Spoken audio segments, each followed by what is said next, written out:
श्रोता प्रेमियों, मैं राम सागर शास्त्री आप लोगों के समक्ष रखने जा रहा हूं शिव पुराण महात्म्य। देखिए, नैमिषारण्य के विषय में पुराणों में कहा गया है कि एक बार जब द्वापर का अंत हो गया और कलयुग आने वाला था, उस समय सौनकाद 88,000 ऋषिवृंद कलयुग के भय से भयभीत होकर ब्रह्मा जी के पास पहुंचे और बोले, ब्रह्मदेव, अब हम लोगों को कोई ऐसा स्थान बताओ जहां कलयुग का प्रवेश न हो। ब्रह्मा जी ने अपने मन के द्वारा एक चक्र उत्पन्न किया और कहा, अब इस चक्र के संरक्षण में रहो। मैं चक्र फेंक रहा हूं, सभी लोग इसके पीछे पीछे जाओ। जहां यह चक्र जाकर गिरे वही स्थान तुम्हारे लिए श्रेष्ठ है। ब्रह्मा जी ने उस चक्र को फेंक दिया। समस्त ऋषिवृंद उसके पीछे पीछे दौड़े। वह चक्र नैमिष क्षेत्र में जाकर गिरा। वहीं उस चक्र की नैमिषीर्ण हुई, इसीलिए उस स्थान का नाम नैमिषारण्य पड़ गया। जहां पर चक्र गिरा था वहां चक्र कुंड का निर्माण हो गया। चक्र तीर्थ में स्नान करने से मनुष्यों के समस्त पाप नष्ट हो जाते हैं। इस प्रकार नैमिषारण्य एक प्राचीन तपोभूमि है। ब्रह्मा ने ऋषियों से कहा था कि जब तक सतयुग ना आए तब तक तुम उसी क्षेत्र में रहकर तपस्या करो। अतः सौनकादि ऋषियों ने इसी नैमिषारण्य में आकर तपस्या की थी।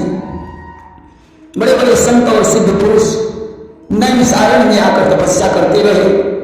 नैमिषारण्य में ही सूत जी ने सौनकादि ऋषियों को पुराणों की कथाएं सुनाई थी। इसीलिए किसी कवि ने नैमिषारण्य के ऊपर एक सुंदर दोहा लिखा है कि तपे भूमि तारण तरन संत सृजन सुखधाम, तीर्थ नैमिषारण्य को मेरा कोटि प्रणाम। अर्थात जो तपे भूमि संतों का सृजन करने वाली उद्धारक और सुख प्रदायक है, ऐसे नैमिषारण्य तीर्थ को मैं करोड़ों बार प्रणाम करता हूं। देखिए, शिव पुराण कलयुग में मनुष्यों के हित का साधन है। पुराण में इसका चौथा स्थान माना जाता है। पहले शिव पुराण में 100 करोड़ श्लोक थे। द्वापर में 4 लाख श्लोक रह गए, परंतु अब इसमें 24,000 श्लोक और 7 संहिताएं हैं। शिव पुराण श्रवण करने के लिए शिव मंदिर, तीर्थ स्थान, वन या बाग बगीचा शुभ माना गया है। घर पर भी इसका आयोजन किया जा सकता है। शिव पुराण की कथा व्यास जी ने सनत कुमार को सुनाई थी। उसी कथा का आयोजन प्रयाग में हुआ, जहां सूत जी ने सौनकादिक ऋषियों को शिव पुराण की कथा सुनाई थी। जो मनुष्य पापी, दुराचारी, खल, कामी और क्रोधी हैं, वे भी इस पुराण को श्रवण करके शुद्ध हो जाते हैं। उदाहरण के लिए इस पर एक इतिहास प्रसिद्ध है। पहले किरातों के नगर में एक धर्म भ्रष्ट ब्राह्मण देवराज रहता था, जो लूट मार करके धन लाता था और उसे अधर्म में खर्च कर देता था। देवराज शराबी और वैश्यकामी था कि लूट मार के धन लिया गई और वैश्या के घर मौज मना गई। इस प्रकार काफी समय व्यतीत हो गया। एक दिन की बात है, देवराज प्रतिष्ठानपुर नगर अर्थात झूसी प्रयाग में पहुंच गया। वहां उसने एक शिवालय देखा कि एक बार झूसी मां गयऊ और कहा शिवालय देखत भयऊ। शिवालय में बहुत से साधु संत मौजूद थे। देवराज उसी शिवालय में जाकर ठहर गया कि तां बहु संतन ओ समुदायी और ठहरो कहां विप्रभु जाई। अचानक उसे तीव्र बुखार आ गया। अब तो उसके दर्द से देवराज बेचैन हो गया कि ज्वर पीड़ा ताहि सतावा और बैठत उठत चैन नहीं पावा। वहीं शिवालय में एक ब्राह्मण शिव पुराण की कथा सुना रहा था। देवराज उस कथा को ध्यान से सुनने लगा। धीरे धीरे जल से पीड़ित होने के कारण 1 मास के पश्चात उसकी मृत्यु हो गई। यम के दूत पास में बांधकर उसे यमपुरी ले गए कि एक मास जर पीड़ा कमल के विप्र यमपुरी गए। यमपुरी में यमदूत उसे यातनाएं देने लगे। भगवान शंकर ने तत्काल अपने पार्षदों से कहा, जाओ देवराज को यमदूतों से छिपाकर विमान में बैठाकर कैलाश पर्वत पर ले जाओ। अब तो शिव के पार्षद अब जब विमान में बैठकर यमपुरी पहुंचे, उन्होंने यमदूतों को मार पीट कर भगा दिया और देवराज को छुड़ा दिया कि शिव पार्षद यमपुरी सिधाए, हमारी पीठ सो विप्र छुड़ाए। उन्होंने देवराज को विमान पर बैठाया और कैलाश पर्वत पर ले जाने की तैयारी कर दी। अब तो यमपुरी में कोलाहल मच गया। देवराज जैसा पापी कैलाश पर्वत पर ले जाया जा रहा है। आज कोलाहल को सुनकर यमराज अपने कक्ष से बाहर आए कि यमपुर भयो कोलाहल भाई, और सुनी यमराज गए कहां आई। यमराज ने जैसे ही शिव के पार्षदों को देखा, उनकी पूजा करने लगे। ज्ञान की दृष्टि से उन्होंने सारे वृत्तांत को समझ लिया कि देवराज महान पापी है, परंतु इसने शिव पुराण की कथा सुनी है, अतः यह कैलाश जाने का अधिकारी है। उन्होंने हाथ जोड़कर निवेदन किया कि आप देवराज को ले जा सकते हैं। पार्षदों ने विमान चलाया और कुछ ही देर में कैलाश पर्वत पर आ गए कि पार्षद दियो विमान चलाई, अपनी शिवलोक पहुंचे आई। उन्होंने देवराज को शंकर जी के सानिध्य में कर दिया। देवराज कैलाश पर्वत पर रहने लगा। वहीं शिव पुराण के महात्म में एक दूसरा इतिहास भी आता है कि समुद्र के निकटवर्ती प्रदेश में एक वास्कल नामक गांव था, जहां धर्म विमुख ब्राह्मण निवास करते थे। वास्कल गांव सिंधु के तीरा, और धर्म विमुखता विप्र शरीरा। सभी ब्राह्मण किसानी करते थे, वे अस्त्र शस्त्र भी रखते थे कि सकल विप्र का करें किसानी, और राखें अस्त्र शस्त्र अभिमानी।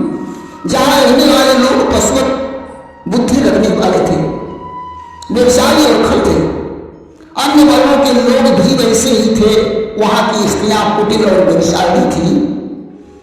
उसी वास्कल नामक गांव में एक बिंदु नाम का ब्राह्मण रहता था, जो नीति को छोड़कर अधर्म पर चलता था कि बिंदु विप्र सहायक रही, और करही अधर्म नीति नहीं गाई।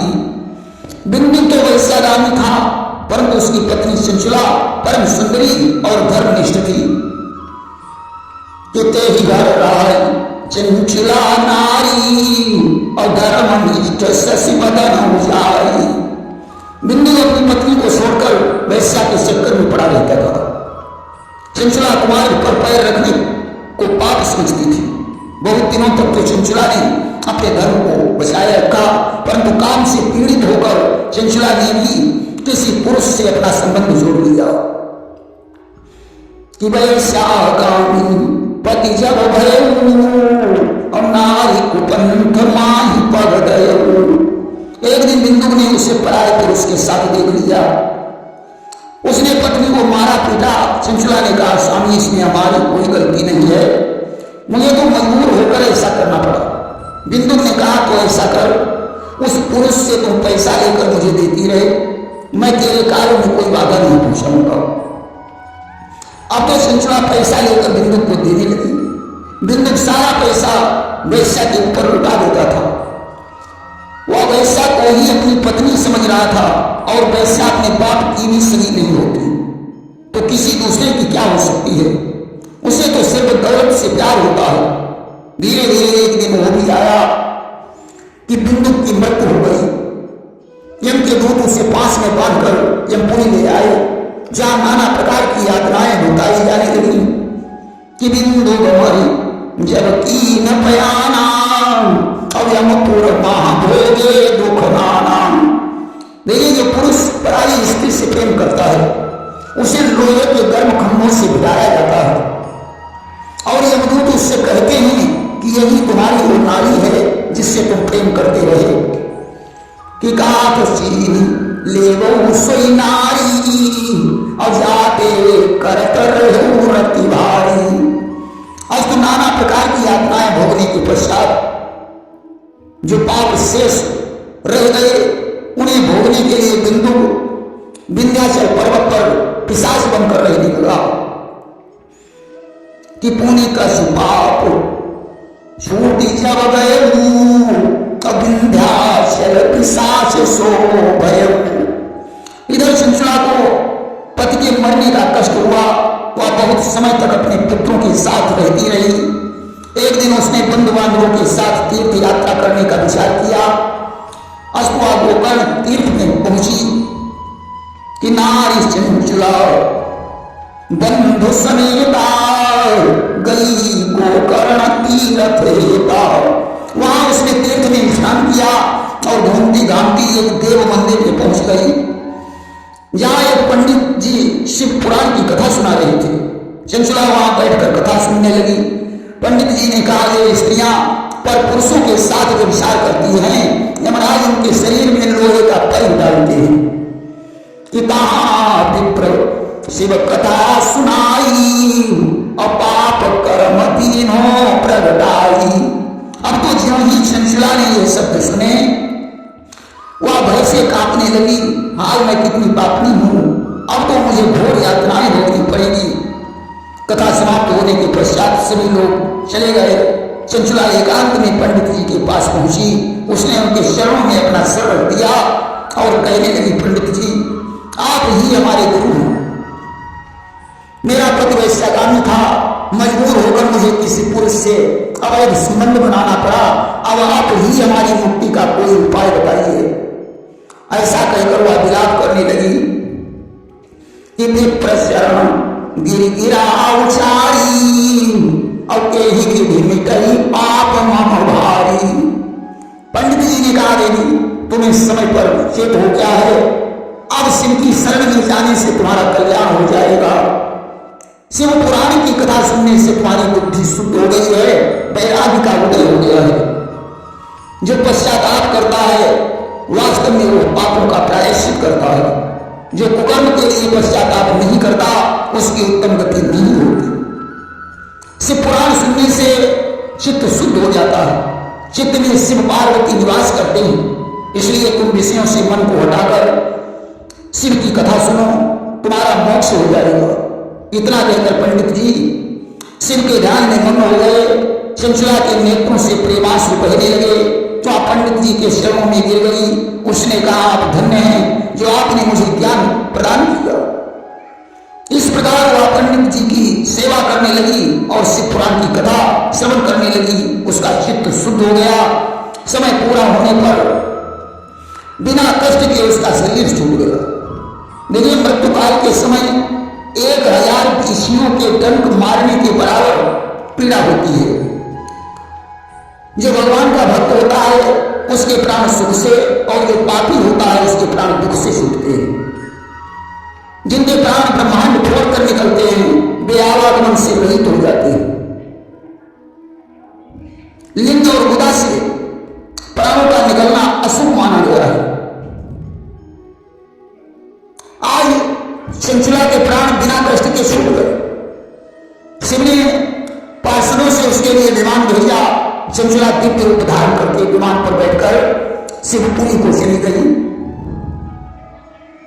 कि अंतकाल छुटी गयो शरीरा अमल के गई शंभु के पीरा। वहां उसने पंचमुखी और 3 नेत्रों वाले शिव के दर्शन किए। चंचला ने शिव को प्रणाम किया। शिव ने उसे अपने पास बुलाया और मीठे वचनों से संतुष्ट किया। पार्वती जी ने उसकी भक्ति देखकर उसे अपनी सखी बना लिया कि निरख नारी की भक्ति दृढ़ाई और गिरिजारी नो सखी बनाई। एक दिन चंचला ने हाथ जोड़कर पार्वती जी की स्तुति की। गिरिजा ने प्रसन्न होकर उससे वरदान मांगने को कहा कि हुई प्रसन्न गिरिसुता बखाना और देवी मांगो हम ते वरदाना। चंचला ने हाथ जोड़कर कहा कि मेरे पति बिंदु इस समय कहां और किस हालत में है, मुझे इतना बताने की कृपा करें। मैं पति से संयुक्त होना चाहती हूँ कि मामा पति को संयुक्त कर दीजिए। और इतना कहा देवी अब कीजिए। मेरे पति वेश्यागामी थे, उनकी मृत्यु हो चुकी है। पार्वती ने कहा सखी तुम्हारा पति कई वर्षों तक नरक में रहा और शेष पाप का फल विंध्याचल पर्वत पर पिशाच बनकर भोग रहा। वह सिर्फ गाय का आहार करता है, उसे पिशाच योनि में बहुत कष्ट हो रहा है। अब तो ऐसे शब्द सुनकर चंचला दुखी हो गई। उसने प्रणाम करके कहा देवी आप महान हैं, हमारे पति का उद्धार कर दीजिए। गिरजा ने कहा कि हे सखी तुम्हारा पति अगर शिव पुराण की कथा श्रवण करे तो उसकी उत्तम गति हो सकती है। चंचला ने कहा देवी मेरे पति को शिव पुराण सुनाने की व्यवस्था कीजिए। आज गिरिजा ने शिव की उत्तम कीर्ति का गान करने वाले देवर्षि नारद के परम मित्र गंधर्वराज तुम्बरु को बुलवाया और उन्हें सारी कहानी बताई कि गिरिजा तब तुम्बरु ही बुलाई और सकल कथा दीन ही समझाई। और कहा तुम मेरी सखी के साथ विमान पर बैठकर विंध्याचल पर्वत पर जाओ। मेरी सखी का पति वहां पिशाच बना हुआ मिलेगा, तुम उसके आगे शिव पुराण की कथा का प्रवचन करना। अब हमारे कहे बिंद गिरिजा अप्रेत ही शिव की कथा सुनाओ। शिव पुराण की कथा सुनकर वो प्रेत योनि से मुक्त हो जाएगा। तब विमान में बैठा कर यहां मेरे पास ले आना कि मुक्त शरीर विमान चढ़ाई और लाओ हमारे पास दिवाई। आज चंचला के सहित तुम्बरु विंध्याचल पर्वत पर पहुंचे। वहां उन्होंने भयानक पिशाच को देखा जो कहीं हंसता था और कहीं रोता था, कहीं वहां कूदने लगता था। तुम्बरु ने उसे पासों द्वारा बांध दिया, विंध्याचल पर्वत पर मंडप की रचना की, संपूर्ण लोकों में प्रचार कर दिया कि पार्वती के आदेश पर पिशाच के उद्धार हेतु शिव पुराण की कथा होने जा रही है। तमाम देव ऋषि वहां पहुंचे। पर्वत पर कल्याणकारी समाज जुड़ गया। तुम्बरु ने पासों में बांध करके पिशाच को आसन पर बैठाया, हाथ में पीड़ा उठाई और विद्येश्वर संहिता से लेकर बाल संहिता तक महात्मा सहित शिव पुराण की कथा का वर्णन किया। उसका पिशाच शरीर नष्ट हो गया। वह दिव्य रूप होकर शिव का गुणगान करके चंचला के सहित विमान में बैठ गया। समस्त लोग अपने अपने धाम को चले गए और निज विमान बैठाई और शिव के पास पहुंचे आई। तुम्बरु से शिवधाम में ले आए। पार्वती जी ने उसका स्वागत सत्कार किया। भगवान शंकर ने उसे अपना पार्षद बना लिया। आज तो पति पत्नी दोनों कैलाश पर्वत पर निवास करने लगे। प्रेम से शंकर भगवान की जय।